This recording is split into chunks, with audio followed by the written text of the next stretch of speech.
Plenty of seats if you want to grab a seat.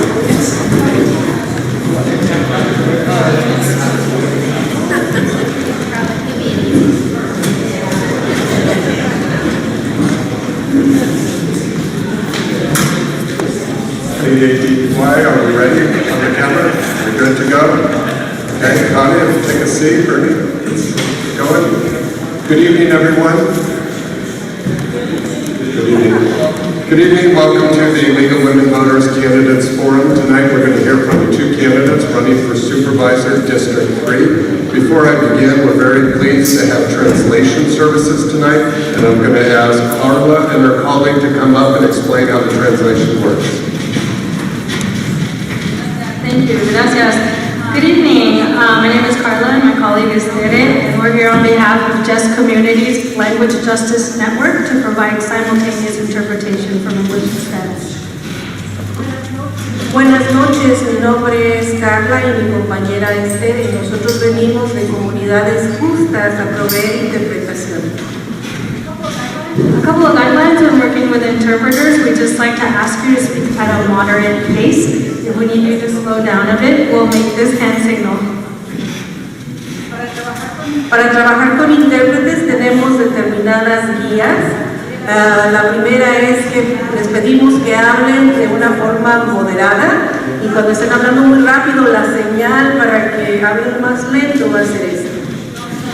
We also ask that you speak at a high volume, and if we need you to raise your voice, we'll make this hand signal. También les pedimos que hablen fuerte y cuando no nos podamos escuchar, esta va a ser la señal para que levanten el volumen de su voz. And one more is just we ask that you speak one at a time so that we can interpret everything that is said. We'll make this hand signal if we need to remind you. Y la última es que les pedimos que hable una persona al tiempo. Si hablan muchas, les vamos a pedir, esta va a ser la señal para que ustedes sepan que solamente podemos seguir a una persona. Thank you very much. We've got the equipment on the table back there. If you need, just come up and get it. Thank you. Si ustedes necesitan un aparato para escuchar la interpretación, estamos en la mesa de atrás donde vamos a empezar a trabajar. Gracias.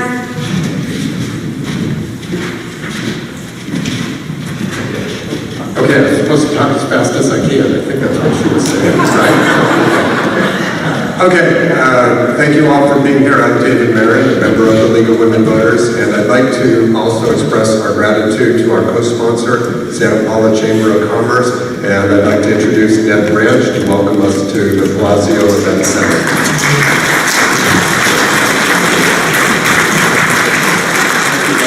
Thank you all for coming. The Chamber is delighted to be able to work with the League of Women Voters to promote and hold this event tonight because we believe that informed citizenry is a key to healthy democracy.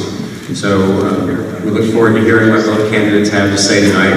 Another plug, by the way, is for Census 2020, which is coming up. Census opens on March the 12th.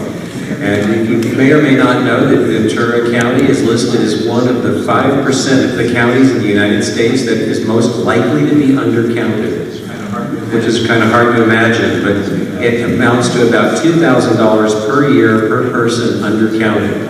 So all of us need to do our part to make sure that everybody gets counted, especially those who are the hard to count, the underrepresented, who are most likely to be in need of the services provided by the money that comes from allocations based on the census. So let's get everybody counted this year. Thank you again for coming. We're happy to see you.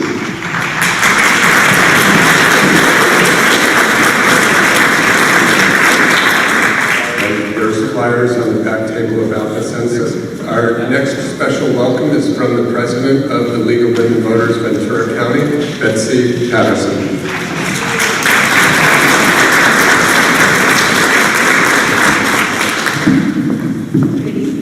Good evening. Can you hear me? Okay. Thank you all for coming out tonight. Let me go to the start of this. On behalf of the League of Women Voters, I welcome you all this evening to the candidates forums for Supervisor District 3. And thank you to the Palazzo Event Center for hosting us. This is a lovely event center, one of the nicest we've seen this year, so thank you very much.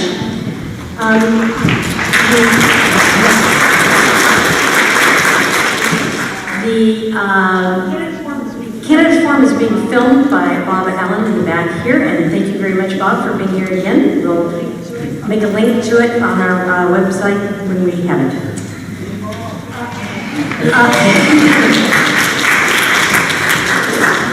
The League of Women Voters is celebrating its 100th anniversary this year, having been formed after the passage of the 19th Amendment, where women won their right to vote. The suffragists realized that at that point, there were now 25 million new voters who didn't know the process of voting or how to become educated about the candidates, and so the League of Women Voters was formed purposely to educate voters so that they can be informed about the candidates and the issues and vote wisely. And we continue to do that to this day. For 100 years we've been doing it. Thank you to all of you who have come out, because you are voters who clearly want to be informed before you vote.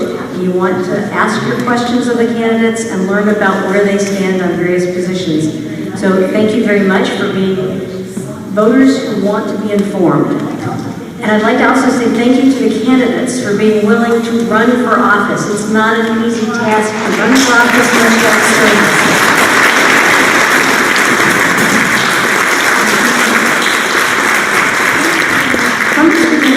Continuing on today, the League of Women Voters is a nonpartisan organization. That means we do not support or oppose any particular candidate or any political party. We remain neutral. Our view is it's important to educate voters so that they can make their own decisions. Our candidate forums provide an opportunity, as I said, for you to ask questions of the candidates to better understand their positions. It's not a debate. There are not winners or losers. It's more like a conversation where you get to ask questions and they answer your questions so that you can learn. That being said, we ask that you be respectful and polite and civil in your in the event here. And we ask the same of the candidates, which I'm sure they will. Lastly, before I turn over the mic to our moderator, I would like for you, even though you have not yet heard him do this, give a warm thanks to David Marin, our moderator, who is giving us the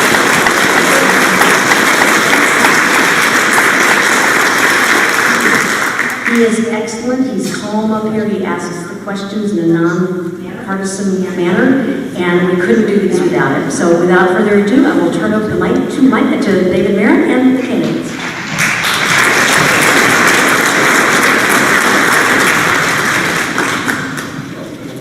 Well, it's been a lovely evening. Thanks for coming. That's our time. Am I forgetting something? Yes, our candidates.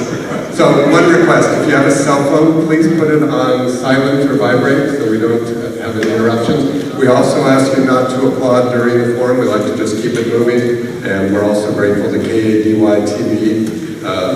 It will be on their YouTube channel after tonight's event, and you can just find that YouTube.com/KADY TV. So with that, let's go ahead and get started. The candidates have 2 minutes for opening statements. We'll begin with Kim Stevenson on my immediate right, and then Kelly will go second. At the end of the evening, we'll reverse that, and Kelly will go first. The timer is right in front of the candidates. We'll stop when it's over. 2 minutes. Kim, please begin. Thank you to everyone who's here tonight. I am Kim Mara Stevenson. I'm running for District 3, which includes some of our most vulnerable, small, rural communities in this county. And I want to tell you a little bit about myself and why I believe I'm the best candidate to represent District 3. I come from a long line of hard workers.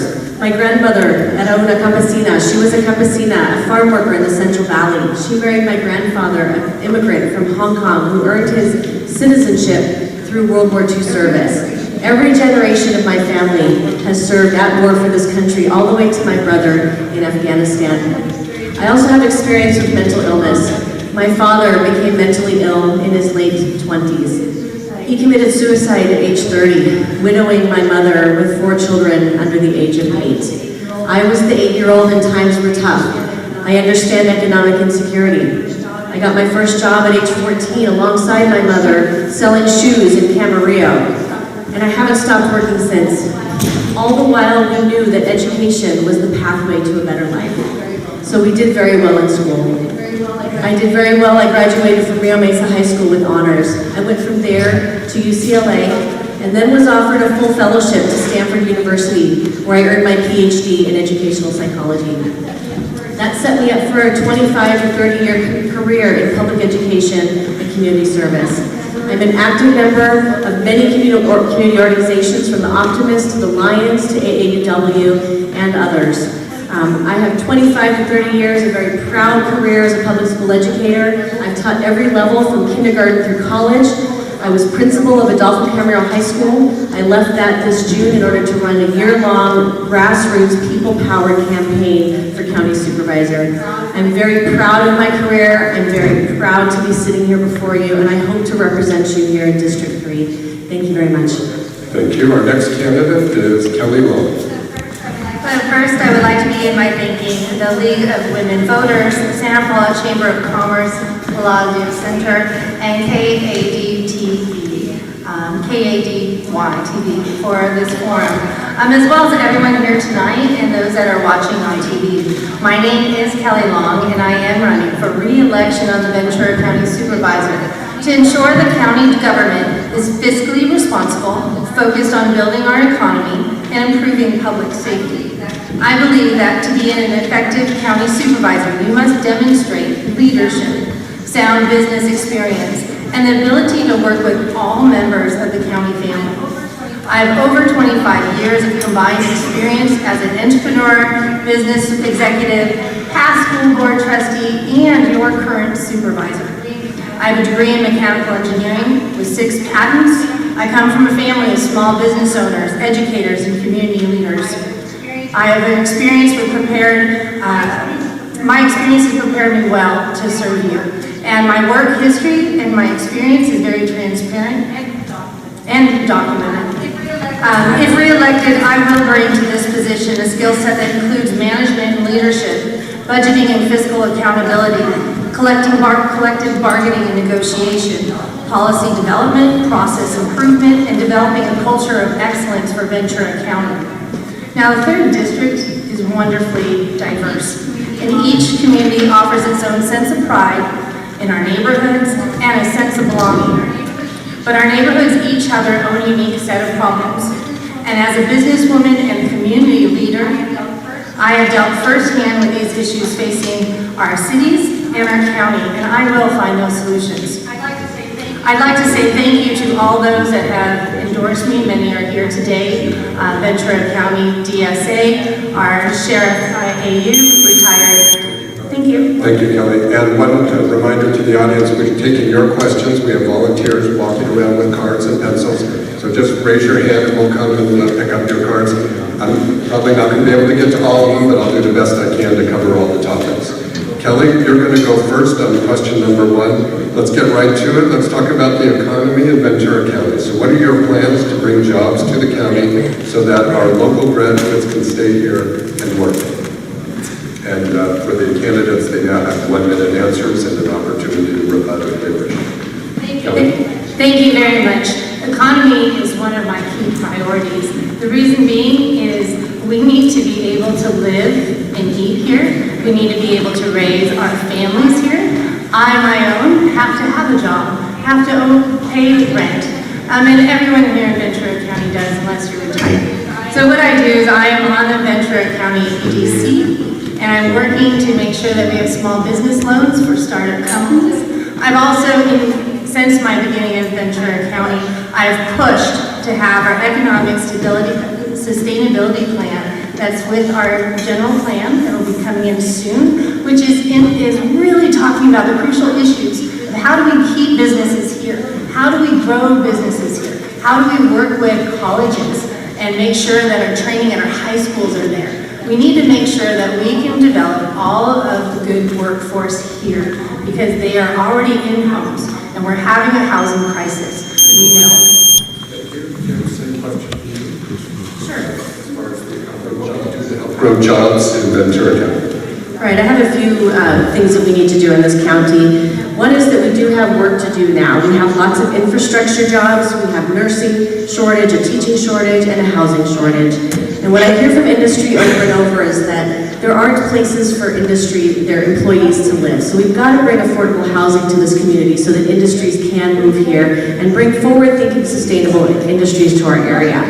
We also need to make sure that our workforce is prepared. I've worked with Civic Alliance, community colleges, our high school programs, our school districts, to make sure that our workforce is prepared through partnerships and pathways to train our workers in multiple high-need, high-wage jobs. We also need to make sure that our county money goes to local workers who have safe, dignified working conditions, proper training, will reinvest in our local economy, reduce our traffic, and who can be held accountable by their neighbors.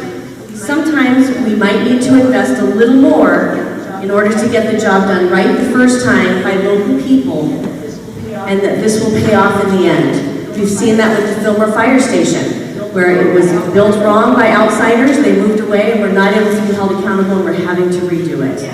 So again, we need to make sure our workforce is prepared, we need to make sure that our county money goes to local workers, and we need to build affordable housing to bring industries here.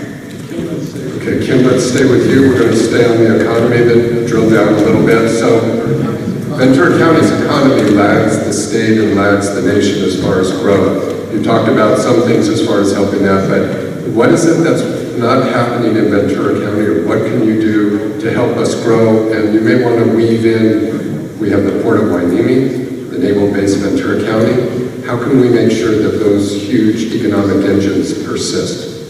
Sure. All right, so you mentioned specifically, I just addressed a lot of those issues through the workforce, the local work, and affordable housing. But you mentioned the Port of Hueneme as well as the bases. So I grew up on the local naval bases. That's Hueneme, Point Mugu, as well as San Nicolas Island. As a military child through my stepfather. So I understand the services that families need when their families are on deployment, or that they need when they're out, when they suffer from loss and trauma. We need to make sure for our bases that we are working with our state and federal leaders, such as Julia Brownlee, who has endorsed me, to make sure that we are continuing to build partnerships, again, for those job trainings, as well as helping transition our military personnel into the workforce, because they come with so many great skills from the military that can transition, especially to green energy jobs. And we need to make sure that there is quality of life and affordable housing here for them so they feel welcome when they move to this community. Thank you. Kelly, same question to you about digging a little deeper into how we can grow the economy to keep up with the state position, and also how can we support Naval Base Ventura County and the Port of Hueneme. Thank you very much. This comes to our Board of Supervisors quite a lot. In fact, some supervisors that are on my board do not agree that they are flatlined and have really pushed on CalLU for the information that they've provided on it. However, we do need to, no matter if it's 1%, 5%, we need to be growing, and we need to be creative, and we need to be making sure that on the county side, that we're really streamlining our permitting process. As I've been on board, I've pushed giving them examples of what doesn't work, so then we hired a person to be able to streamline and work with all the different departments so that businesses actually can get going. We've been investing in workforce development programs and educating on doing technical training. I've also fought for more business-friendly policies in the general plan that we're still continuing to work with on the board. I do know that some supervisors push back on it. Thank you. Kelly, we'll start the next question with you. Obviously, Santa Paula is an agricultural town. It's deeply embedded in this community for generations. So tell us your thoughts about helping to support local farmers, your relationship with local farmers, and just how you think agriculture countywide should be supported, since it's a multi-billion-dollar industry in this region. Thank you very much. In regards to agriculture, I have always thought that it is just one of the biggest gems in Ventura County. And in fact, we've changed our logo for Ventura County. It's come with all the ag, and it's great. Since the disasters with the Thomas Fire, I've really been able to sit one-on-one with farmers and understand the land use issues that they have, the cost of labor, cost of water, also cost of different services from manufacturing and different trucking in things and processing. So I'm working with them to make sure that we have policies yet in the county and the state and the federal that will assist them staying here, because we want to be an agriculture hub. I believe we're number 9 in the county, and when I go to the state, they're like, what, you're urban, how could you be ag? And I say how proud we are. We have USDS here that is helping us with our labor issues. We have a farm worker resource, which is helping with mitigation on any kind of issues with workers and with workforce. Thank you. Thank you. Kim, same question to you about agriculture here in Santa Paula, supporting local farmers and just supporting industry countywide. Okay, well, there's 2 large contrasts here, and that is my opponent has she voted against the Farmer Resource Center as well as against SOAR. So I would like to say SOAR is protecting our open spaces and agricultural lands. And once you pave it or poison it, you just may never get it back. So the first thing we need to do is to protect the agricultural lands. I come from an agricultural family. My grandmother was a farm worker, and eventually they became the farm workers. When I taught in Palo Alto, I realized that kids didn't know where their food came from, and I organized a 4-day camping trip to Venezuela where we picked cotton, we milked cows, we met with the local farm bureau, we walked through the largest corn maze in the state, we did all kinds of agricultural things and learned a lot about agricultural issues. When I was hired in Oxnard Union High School District, I also was over the largest agricultural program in the county, where we expanded it, we brought in funding for equipment, we beefed up our FFA program, we planted an avocado orchard with state-of-the-art irrigation systems. Yes, 30 seconds. Thank you very much.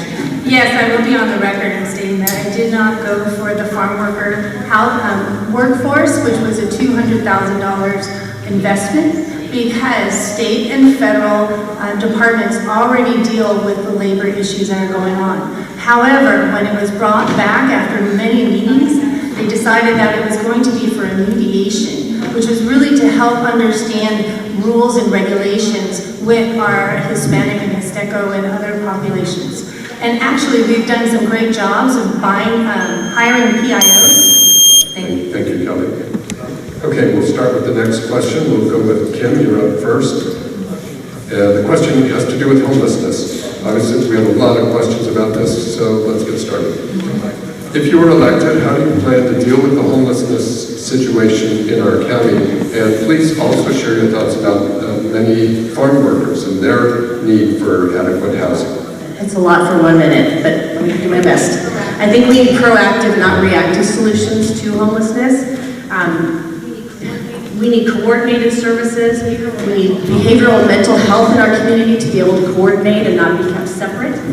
We need to implement data-driven, sustainable solutions to homelessness, such as Housing First and people's self-help housing projects, with wraparound services to make sure that people have the services they need to gain independence. We most importantly need to prevent homelessness. That is, we need to have those services for people before they fall into homelessness. We need mandatory lease laws, eviction preventions, just cause or no-fault laws with transition assistance. We need social addiction, domestic violence prevention, senior and student services, farm worker housing assistance, transportation, and so on. Plus, we do need to address the affordability issues in our community. We need people to have work and service opportunities once they get these services so they feel purposeful and productive. Thank you, Kim. Kelly, same question to you. What are your plans to deal with the homelessness situation and also addressing the farm workers who need adequate housing?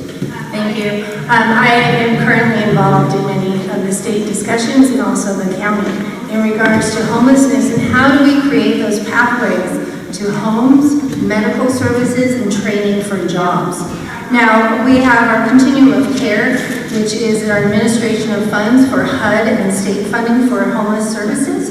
We work with the cities to collaborate and make sure that matching funds are on the table. We've done that for the city of Santa Paula and the Spirit of Santa Paula, and we just opened that facility, which is 49 beds. We're committed to working with Santa Paula and all the cities to ensure that they have the right homeless resources available.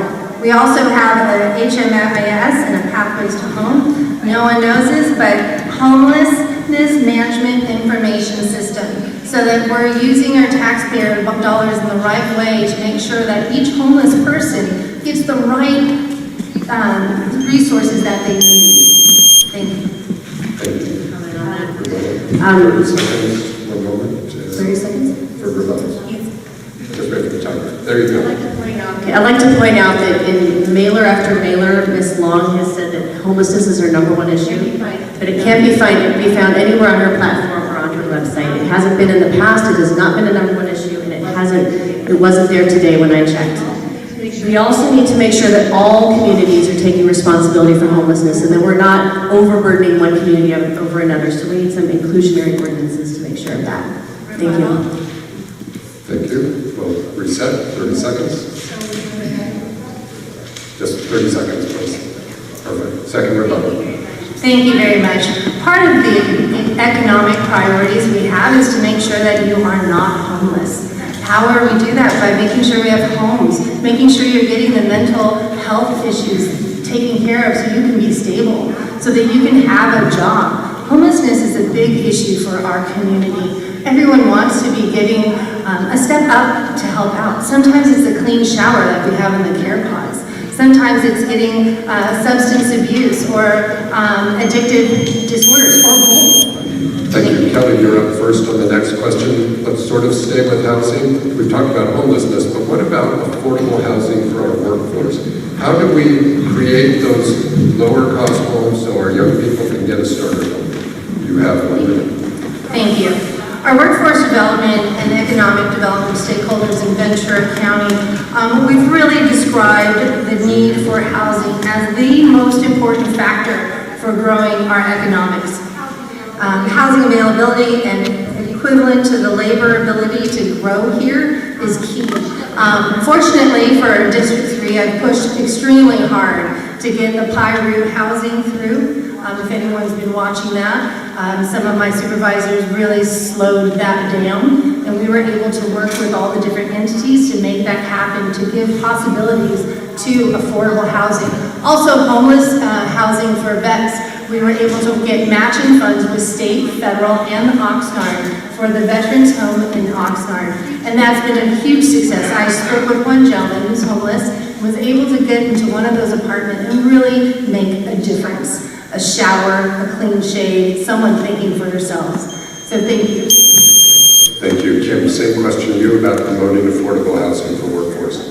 Sure, a lot of this happens within the city boundaries, so we need to make sure that we are collaborative and working with our city governments to make plans that will match our community values and the state requirements.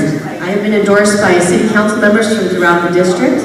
I've also been endorsed by State Treasurer Fiona Ma, who has told me, and we've discussed, that there are state funds for counties to create affordable housing. I'd like to work with her on that. We need someone who will seek out these monies and build multi-level partnerships from the city level on up. With proper infill projects, we can both address the affordability issue, revitalize our businesses, and put people to work.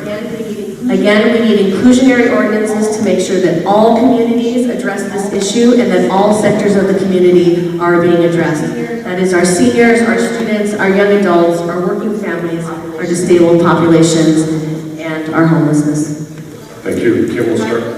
Go, please. I wanted to clarify, the county is able to build on county land. We are not able to build on city land. So I want to make sure in our general plan, we have opportunity areas in which we can make sure, like Satakoy, Pyru, certain areas in which we can really make sure the redesign is correct so that people can get to their transportation. And we'll also support our cities to make sure that there's redesigns. And we're also working with ADUs. We just passed that, which is an extra dwelling. So thank you. Thank you. Okay. Kim, you're up. Let's talk about one of the most important issues a supervisor can do or handle, and that is making sure that the residents are safe. So I want to talk about public safety. We have several questions here. Basically, the crime is always a problem in Ventura County, and You oversee the Sheriff's Department that manages some of the contract cities. Santa Paula has its own police force. But what are your strategies to help bring down the rising crime rate within the district? One of the first things I did in my year-long campaign was make sure that I did ride-alongs with every police department, and I met with every police department. I was surprised to find out that my opponent hadn't met with many of them. So I did 4-hour ride-alongs after work with Port Hueneme, Oxnard, Santa Paula, Fillmore, and Camarillo. There I was on the ground with the police. I saw everything from bookings into jail, to shoplifting, to security cameras at home, to riding along and finding out what the needs of our community are. I've been endorsed by the Ventura County Professional Peace Officers Association, the Hueneme Police Department, and others. I've worked side by side with school resource officers throughout my career, helping us and seeking their input for security, communication, traffic, policy, plans and studies, as well as planning for Measure A, which we passed, which my opponent did not support, which brought jobs to our community. In fact, a PLA, or Project Labor Agreement, making sure that we had the right employees with safe conditions. And we made sure that we are putting in cameras, internal and external fencing, and remodeling our lobbies. Kelly, same question to you about what would be your strategies to help reduce crime? Thank you. As I stated in my introduction, public safety is paramount. I have been on many ride-alongs in which I've gone to disaster over disaster, making sure houses are safe, making sure that people are evacuated, making sure we're getting the services to those that we need. I'm proudly endorsed by our current and former Sheriff Bill Ayub and Jeff Dean. I'm also endorsed by the former Police Chief Steve McLean and the Ventura County Deputy Sheriff's Association, all that believe that I support them.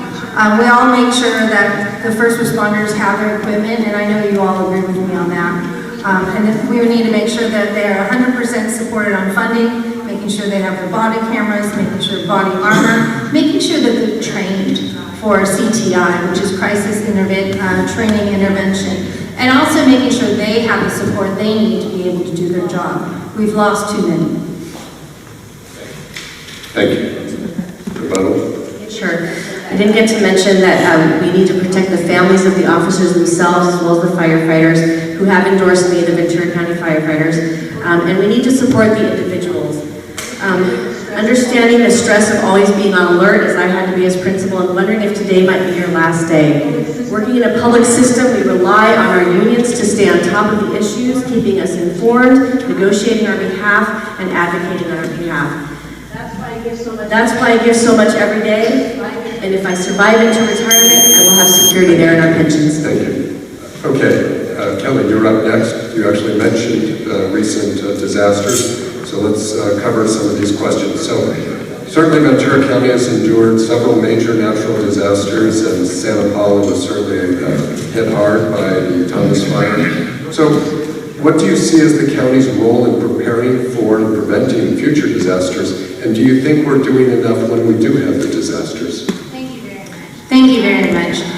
We've had a lot of discussions in our after-action reports from the Thomas Fire, from the Hill and Woolsey Fire, and also from the Easy and Maria Fire. We've put in place so many different lessons learned from 3 years ago when we had basically the biggest fire in California.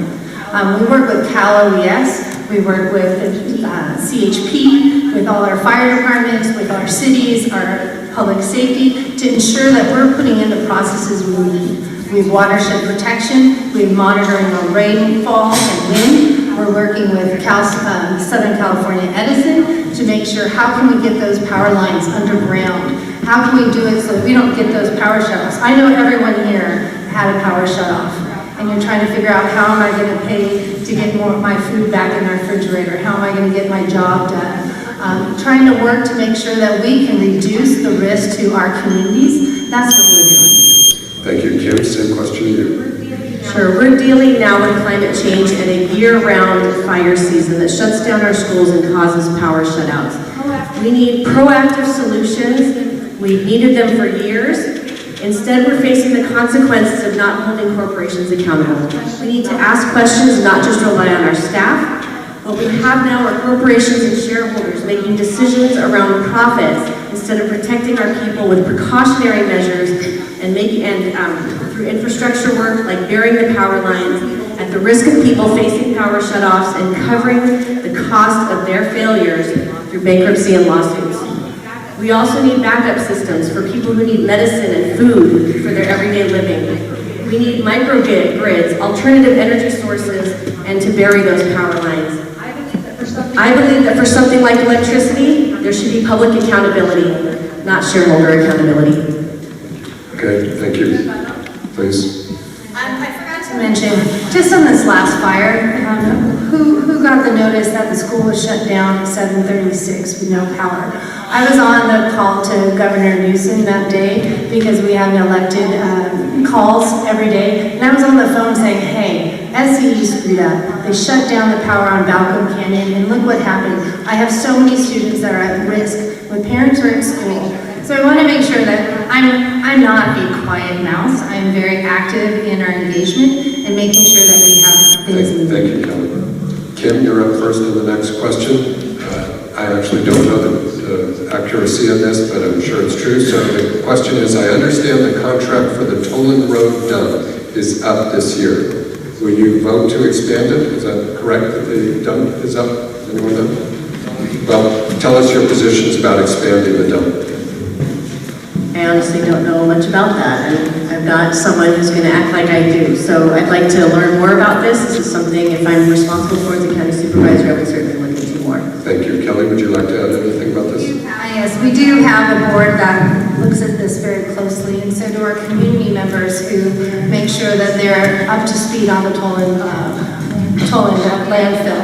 We have, right now, they have a CUP coming up to the board coming soon in regards to putting more quantity in there. And so we'll be looking at that with our staff and making sure that the recommendations with the planning department and with our staff to ensure that the rules and regulations, if the need of the county is there, what they would need to do to make sure the smell doesn't hit to the neighbors, making sure the off gas is there so there's no VOC. There's a lot of rules and regulations associated with the landfill.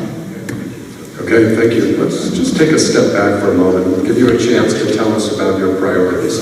Kelly, you're up first. So if you were elected, tell us about your three biggest things you want to change in our communities, your top priorities.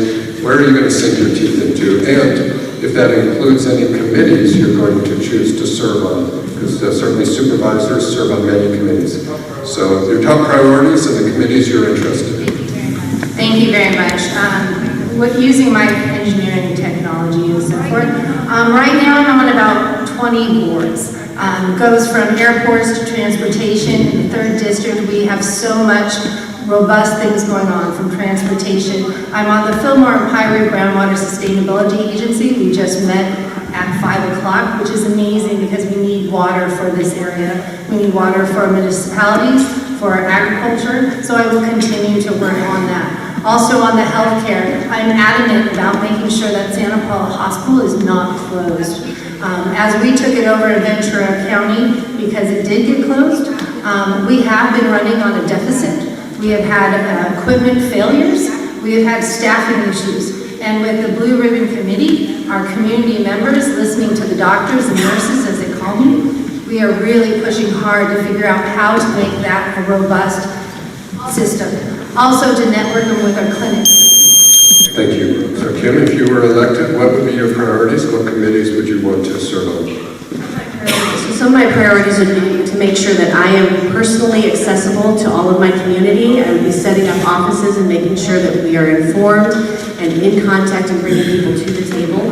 The second one is, I mentioned earlier, making sure that we have public money spent on local workers. So we would set up a project labor agreement system where local work would go to local people, reducing traffic, holding them accountable, and all of those things I said earlier. I have to address this, that she's taking credit, trying to take credit again for the Santa Paula Hospital, when she was the one who continues to let things go to a crisis point before she addresses them. She let that hospital close for a month, and it was when the advocates in this community, the people like Laura and other people in this community who stepped up and brought attention to it, that she decided to step in and take credit afterwards. I can't let that go or let her pretend like she's doing a great job, a proactive job on this committee. My job would be to be proactive and ask questions. Thank you, Kim. Thank you very much. I sat on the Gold Coast committee for a year and heard about the healthcare system and was able to be put on the oversight.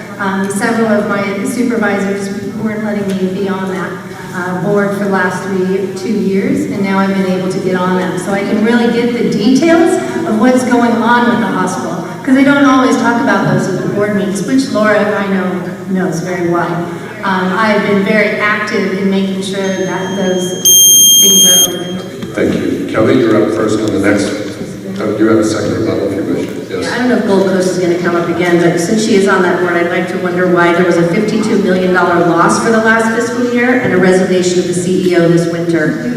This was due to rising costs and reduced membership, but our commission was surprised by this lack of budgeting. So let's put that into perspective. Thank you. Kelly, we're up to climate change. Not a surprise. Everybody's concerned about this. So Ventura County has the shoreline out there, Wainini, in part of your district. Here in the mountains, we've certainly seen the effects of the climate change and the way it exacerbates fires. There's other challenges with water and drought. I'll give you a whole minute to answer. You know. So, Kelly, the question seriously is, what are the policies you believe you can help support and direct as a supervisor and even as part of the general plan in 2040? Thank you very much. Thank you very much. I am fully supporting the county's policies to increase renewable energy usage and lessen fossil fuel resiliency. So what am I talking about? I'm talking about our solar projects at our HOA. I'm talking about cleaning up the Superfund at the Chevron site in Fillmore and putting solar there. Making sure we have vehicle standards. I'm on the Air Pollution Control Board, which we're talking about VOCs, blue skies, blue whales, slowing down the boats, getting the port into green energy. We're about to complete our general plan update, and it's the most friendly climate change general plan ever. We actually are putting in a CAP, which is a climate action plan, and it's throughout the whole general plan. So but also I need to make sure that while it's also important that we go to renewable energy, we have to make sure it's affordable for everybody. And so we're going to do all, but we also need to make sure that people can afford it. Thank you. Kim, same question here about your strategies to prevent climate change or to deal with the effects of climate change. Sure.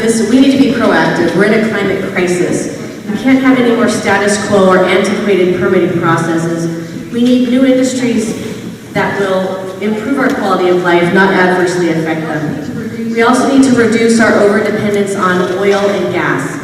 It is approximately a third of our revenue. It is not fiscally responsible. We need to diversify and to start investing in industries that are growing, not failing, or soon to be banned at the federal or state level.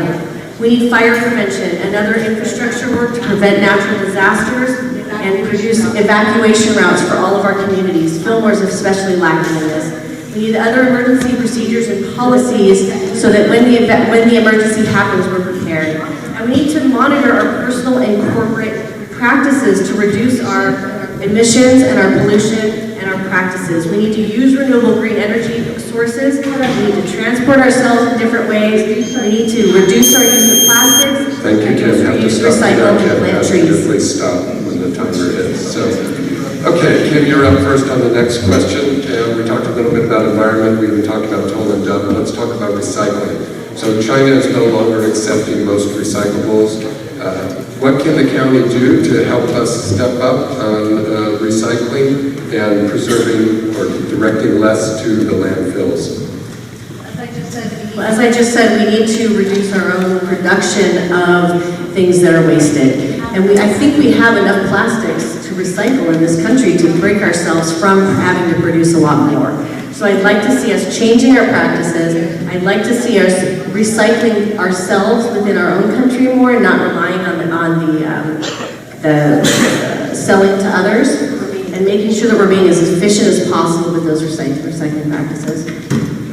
Thank you, Kelly. Same question to you about promoting recycling and directing less to the landfills. Yes, the new provisions that China has put on us has really put us in a tough place. And as a county, we have to hit certain numbers. And so there's laws passed in the state that makes us have to deal with our green mass, our biomass. And so I know I've worked with Ackerman and E.J. Harris. E.J. Harris just opened up a great recycling plant to make sure that the recycling stuff is clean and can be processed. We need to make sure that we're building green waste so that all the things don't go into the landfill. We have that issue with the Thomas fire, and it doesn't work. Things don't break down as well as they do. And we have to decipher all the product, be able to recycle them in certain areas, and also train and teach our community to use more reusable. That's a key thing. So thank you. Okay, Kelly, you're up first on the next question. Transportation. So Highway 126 is getting more and more congested. Would you support some type of commuter rail line from Santa Clarita to Ventura? And would you also support a transportation tax if it is back on the ballot? Okay. Well, we did have SB 1 that was passed. And so that transportation tax is put into Caltrans. Caltrans started to look at the projects with the roundabouts for 126. I think a lot of us were there, and we all rolled our eyes to say, how do you get our semis with our ag trucks and go through a roundabout at 45 miles an hour with all the traffic. We, I think in my office with Manny Maharas, myself, Brian Miller, really pushing Caltrans to do a study as to safety between Fillmore and Santa Clarita. We have those new homes that are affordable homes that people might go to and then work in Ventura County, and how do we deal with the harvest traffic that's going to be there. So we're working with Ventura County to make sure that we can get the VCTC to make sure that we can plan for the future with Caltrans. And then also the train, we have to have a demand for that. We are looking at it, but there's about over $3 million on construction. Thank you. Kim, same question to you about your position on transportation tax and also dealing with a commuter rail line to Santa Clarita. Right, I'm actually surprised that my opponent brought up SB 1 because she actually voted against getting that funding to our county. And you can check out her voting record at kellycheck.org. We've tried to make it as transparent as possible for you. What we need in transportation is not only to expand the 101 and spend all of our transportation money on that, which is going to take 20 years and provide more of the same, is we need new ideas that are going to change the habits and behaviors of people and meet the needs of our seniors and our youth, which are very, very different than what we've had in the past. We need services on demand. We need low maintenance and investment and ownership where people can actually use the transportation instead of being worried about those things. We need to be open to sharing space and transportation, and we need to acknowledge that they're using technology and common spaces for interaction rather than driving places. We need alternative infrastructure and encouraging alternate modes of transportation. We need safe and convenient and shared options for all of Ventura County, not just the most ones in demand. I don't like that. Thank you. Rebuttal, 30 seconds. Thank you. To clarify what is being brought up, at a vote of the Board of Supervisors, which is 5 people, I voted not to send a letter up to support SB 1. One, because of a Christmas tree effect. I want to make sure that the tax dollars that are coming to transportation is actually going to get here. And as we've seen in many of the bills in which they had to pass a bill later on to make sure that 70% of that money was actually going to be spent to roads. So if you actually read the SB 1 in the very initial, it didn't state that the funds would get there. Thank you. Rebuttal. I'd like to also address the point that she used the word, we need the demand for things to happen. This is the wrong approach for our County Board of Supervisors. This is why the Santa Paula Hospital closed, because they're looking at demand and numbers instead of at people and services that they need. We need to make sure that we are proactive and that we are working with the needs of the people and providing the services that they need, even if they are a small agriculture community or if they're an urban community. All people need to be served, and I will make sure that I have my eye on all people and not waiting for crises or demands to make those happen. Okay, it's been pretty calm so far, what do you say? Certainly both candidates know we're going to have a lot of direct questions for each one of them, and we'll get started with Kim on oil. This is an issue that's going to be, yes, I'm trying to combine several. So, the question is, what is your approach to oil and gas projects? And we have heard that there are concerns about contamination in the Fox Canyon aquifer near oil drilling. So what are your plans to address the Fox Canyon aquifer and your views on oil and gas projects? First of all, I'd like to point out that the oil and gas industry has invested over $1 million to oppose me and to support my opponent here. There's a reason for that. That's because she was given over $150,000 in her last election, and she continues to vote in their favor repeatedly over and over again. That is our county being bought, and it cannot happen. My perspective on new oil and gas is that we need to start weaning ourselves away. We are over-dependent on oil and gas in this county, and we are subject to the federal and state government saying no new drilling at this point. We need to start transitioning our workers and transitioning our industry to new renewable and green and sustainable industries that can take us into the future. Other counties have shown that jobs in other industries are 5-to-1 over oil, and that this is a dying industry. It is not a good investment for our county. We need to reduce our dependence on oil and provide other jobs for our workers, as well as training and safety. Thank you. Kelly, same question to you. What's your position on oil and gas projects, and what are your thoughts about contamination of the Fox Canyon aquifer? Thank you very much. So in regards to the Fox Canyon groundwater, I have voted repeatedly to make sure that we have the emergency ordinance there, because there was a report from the DWR that said that there was a potential for contamination of the oil. So I actually asked our board of 5, many that support my opponent, to make sure that we're pushing DWR and Fox Canyon to make sure we get those reports. And they said no, they couldn't do it. I've also voted for some oil projects that went through all the state and federal and county rules and regulations, went through our planning department, went through our staff, and hit all the regulations just like any other business would have to. And I've approved that because of those. I would like to say the misleading information that's being sent out is ridiculous. We have another person who's here as a candidate that's on an independent expenditure that none of us can control. And so that's unfortunate. Thank you, Kelly. I'm going to stay with rebuttal. I have 30 seconds. When she talks about protecting oil, I'd like to say that this did not happen until I sat in the front row after announcing my candidacy regarding the Foxwater issue. At that point, she changed her voting and voted with the majority. She was not a champion of this. She voted with the majority to ensure our water safety. Regarding her vote for increasing safety recently, she's asking for a study that the county should not be paying for. The EPA has already commissioned that report. It should be free for us. She wants to spend our money to increase oil and expedite it. Kim, I'm going to have to ask you to please stop on the time, just to be fair to both candidates. Kelly, rebuttal. Thank you very much. I'm very proud of the votes that I sit on the board of supervisors. So no one actually tells me or makes me pressure to vote one way or another. No one has that type of control. No one person that out of so many that sit in my board of supervisors or companies. So I just want to make sure that that's clear. Thank you. Thank you. We'll go back to our next question. Kelly, you're up first, staying with the issue of oil. So the question is, what is your position on fracking, especially dealing with the consequences of fracking? What would be some of your plans to avoid fracking? Well, luckily the governor has taken that out of the table as of January. There is no fracking that can happen in this. It's a statewide ban, and Ventura County abides by our state laws. The state is also regulated by overseeing agency is Dogger. I know they have a new director. We've all seen that in the news. And the county is bound to comply with the standards that are set.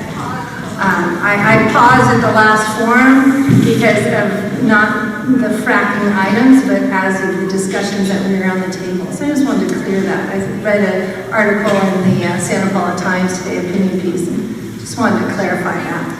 I share the same concerns as it relates to oil production. I think that it's extremely important that we have public health and safety is number one. And if that's the case, then we'll see about business after that. So thank you. Kim, same question to you. What is your position on fracking and what do you plan to do about the consequences of fracking? Sure. I don't approve of fracking. It puts our water and our water sources at risk through the method. It's also been banned by our governor, which means that we need to abide by the rule of law. I have been talking about this happening since the beginning of this campaign, that the state and federal government are going to put restrictions on our oil industry, whether we want it or not. And we need to be prepared, and we need to make sure that our workforce is prepared to move on from here. The oil industry is going bankrupt. Their CEOs will be fine once they leave. We will end up footing the bill, and we need to make sure that our workers will also be fine once this happens. We've got to make sure that they are trained, they have safe working conditions, and they are prepared for industries of the future.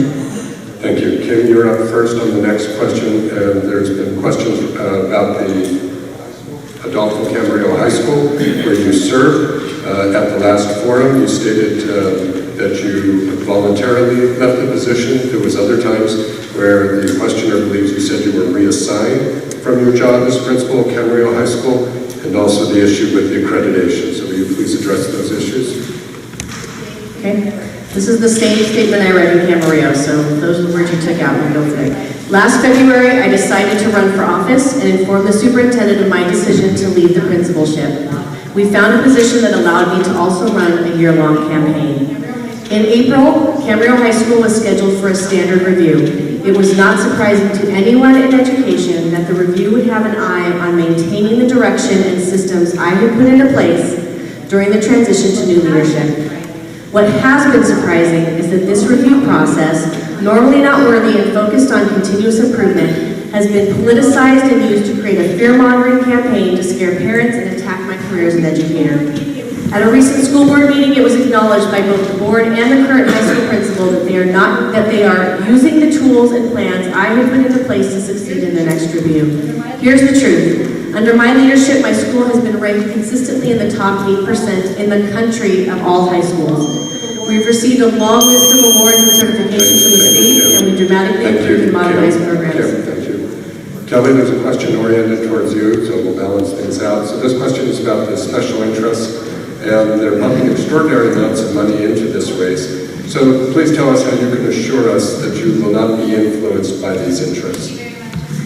Thank you very much. It's quite ironic what people talk about independent expenditures. If you know what an independent expenditure is, it's a company or organization that decides to throw their hat into a campaign, just like any of us campaign people. We have our own account. And if you look at mine on the county line, you'll notice that there's no gas or oil that has made a donation to it. Unfortunately, words are taking out that makes me look like a bad guy. I'm not hooting or hollering about independent expenditures that are against me, because there are. I showed you a huge flyer for that. But I think it's important as leadership that we make sure that we're talking the truth. And I don't see that today. And it's unfortunate that the state and federal bickering has come to this local level. No candidate has control over what an independent expenditure says or doesn't. And if you look at the 5 people that's on the one that was talked about, it's all a gambit. Thank you. Okay. No rebuttal. Each one of you had a separate question in this one. So we will go on. Let's see, we started out with... So Kelly, you're up first on this next one. The county is one of the largest employers in Ventura County. It also helps to sort of set some of the trends and policies through your position. Tell us about your support for the LGBTQ community.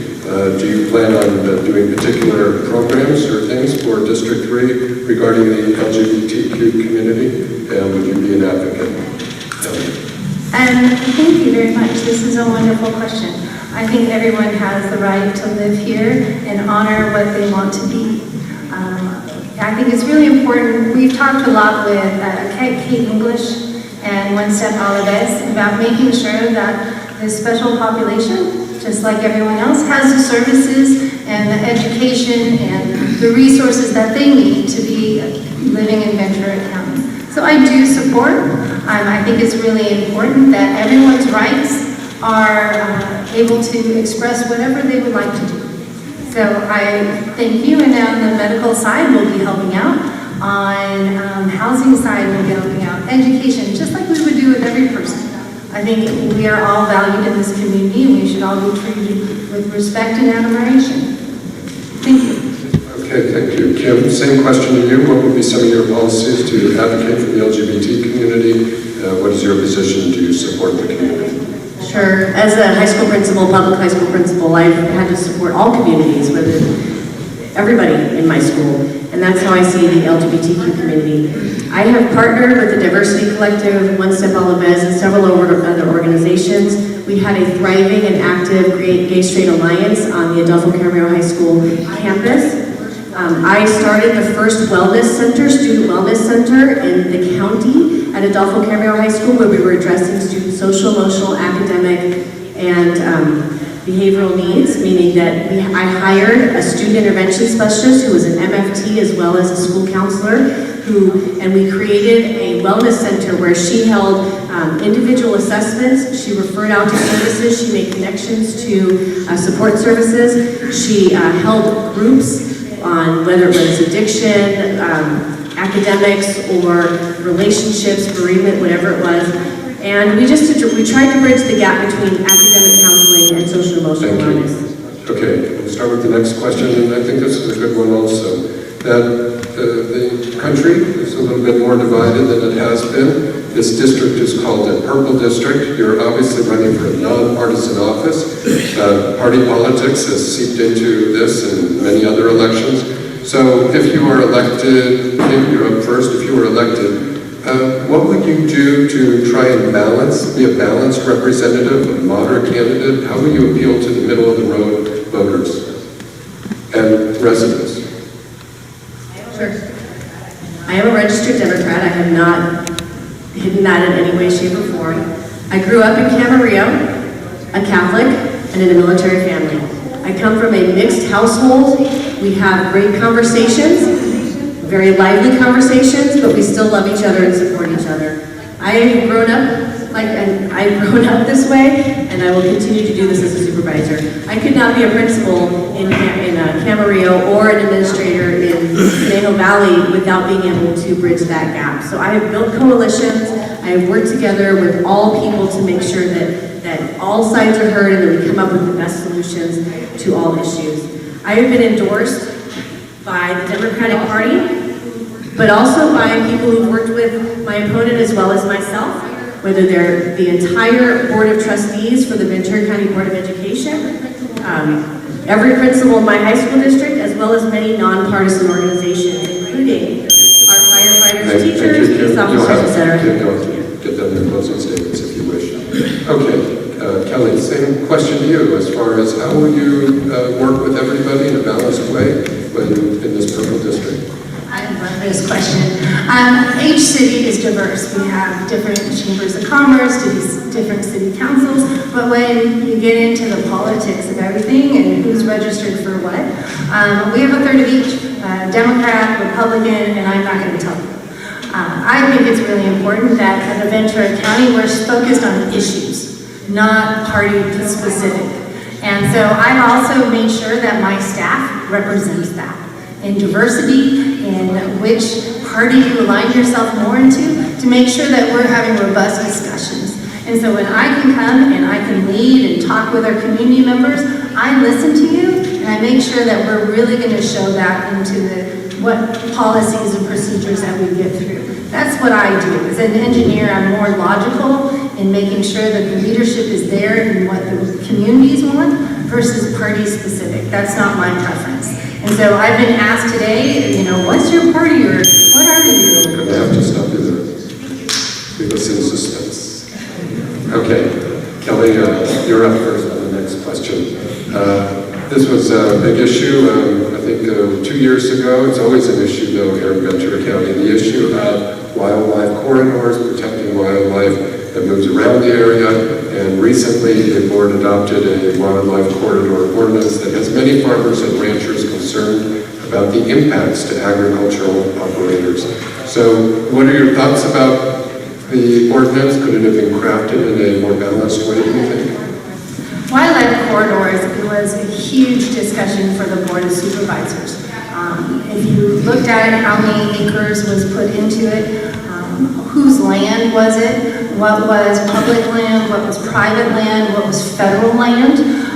We were able to negotiate on the fly at the dais so that the USFS property was taken out of it because it was already regulated.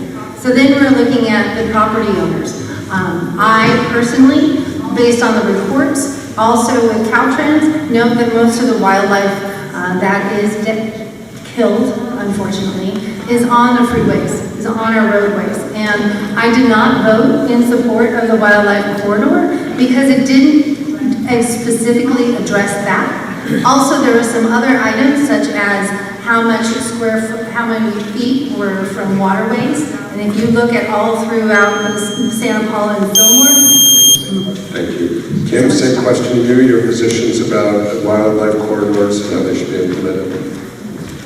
Right, you also mentioned ag in the first question, Of right? course, yes. Okay, so I do support wildlife corridors.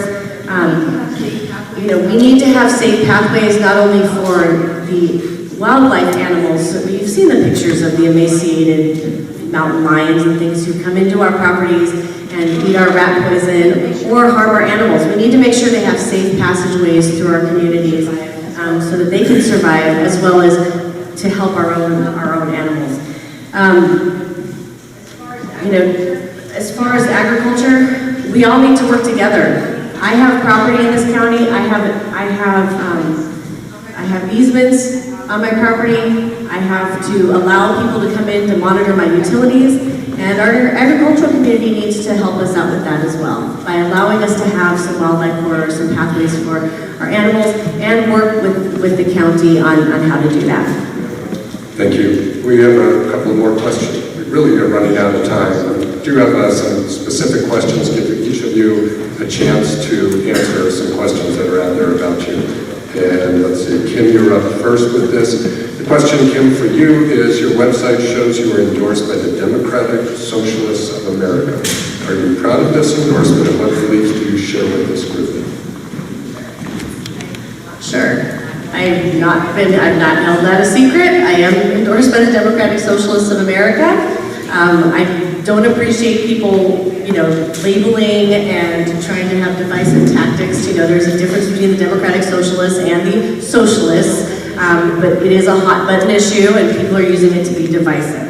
I am endorsed by many Democratic committees, and honestly, if you had to make this choice, I think most Democratic endorsements would go my way anyways. In fact, I don't even think they can, by policy, endorse a Republican. So, yes, I do have their endorsement, as well as many nonpartisan endorsements, as well as many organizations in our community. And no, I'm not ashamed to be very transparent about everybody who's endorsed me. Thank you. Kelly, this question is specifically for you. You voted to oppose expanding the Westminster Free Clinic in Oxnard. Why? Thank you. So Westminster Free Clinic does create a great training for Thousand Oaks area, and now they're moving into Oxnard and Ventura, the Board of Supervisors, which is a vote of 5. But my vote was not for that because I wanted to make sure Santa Clara Valley was taken care of. If anyone noticed, Santa Paula Hospital was having a hold on our OB. At the same time, we're going to put this similar money into a clinic that was for Oxnard and Ventura. We need to first take care of the responsibility that the Ventura County before we take on added expenditures. So that is extremely important. And I will agree that I have Democrats and Republicans that endorse that, and myself, because we have a wide variety on our board for the Blue Ribbon Committee. And we all agree on health care of our community is detrimental. Is really important. We need to make sure that we do that. Thank you, Kelly. I have to stop you there. So I'm going to start the closing statements in a few moments, but let's give both of these.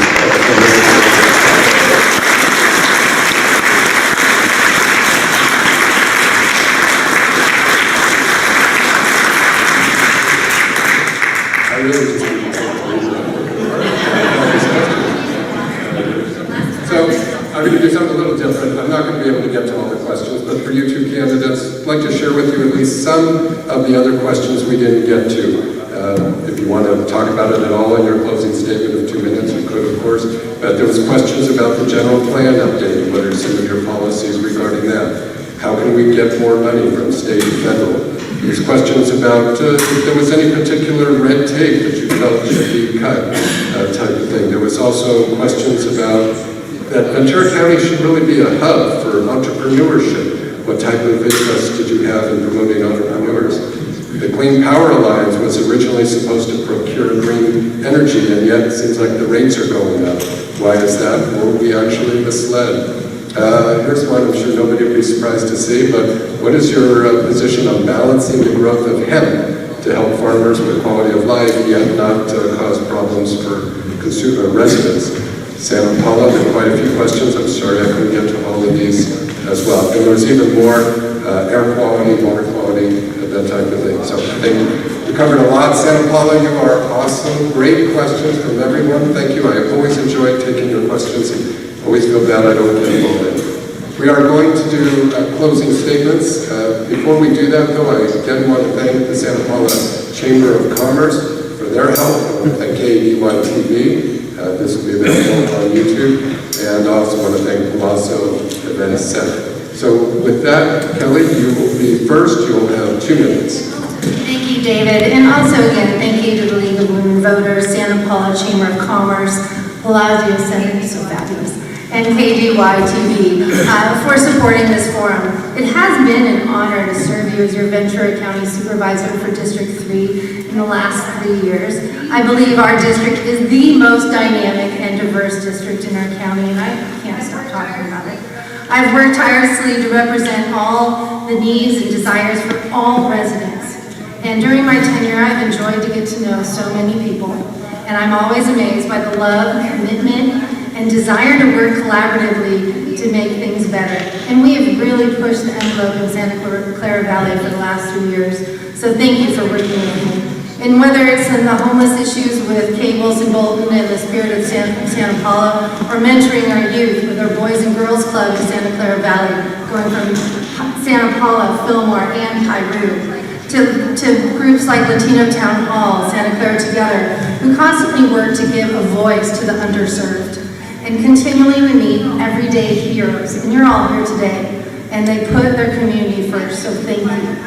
And as your supervisor, I will continue to work hard every day to bring a balanced approach to my job, and not defaulting on extreme positions of any issue, but rather looking at the facts and making the best decisions for the county of our residents of our county.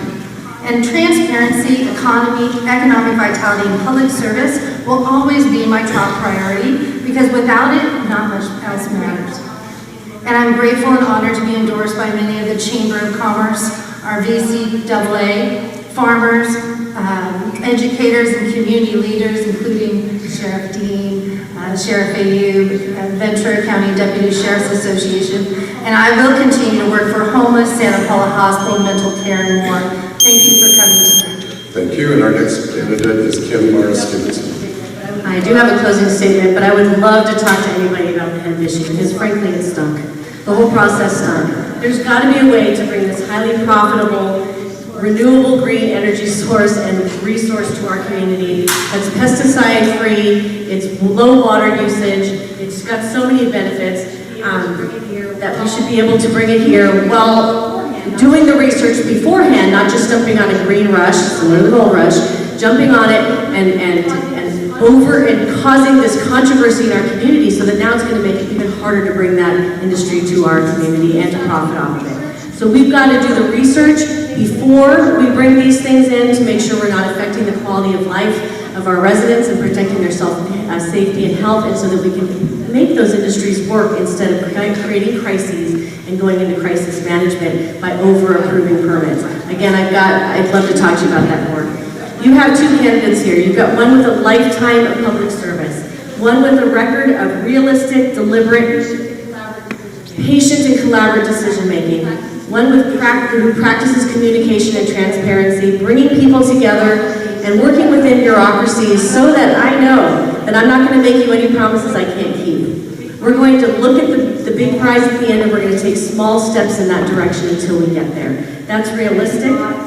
I can't be bought, I can't be bullied, and I would like to do proactive, positive leadership for a sustainable future instead of crisis management. Thank you.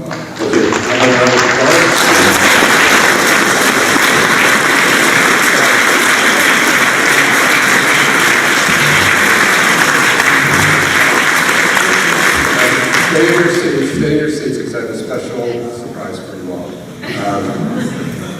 Do it.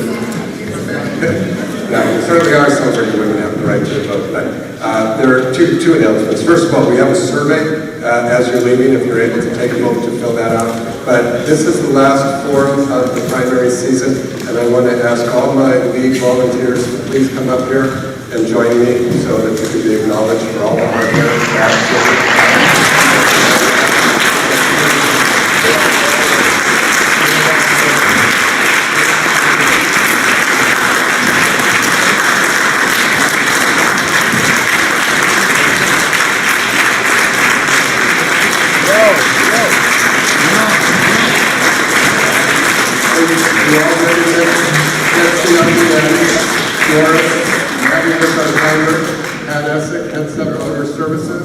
Carol, phenomenal at everything. Jane, Teresa, Janet, Karen, Pat Butler, who heads up our membership.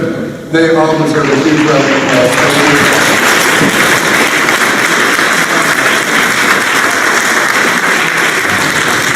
Thank you all for coming.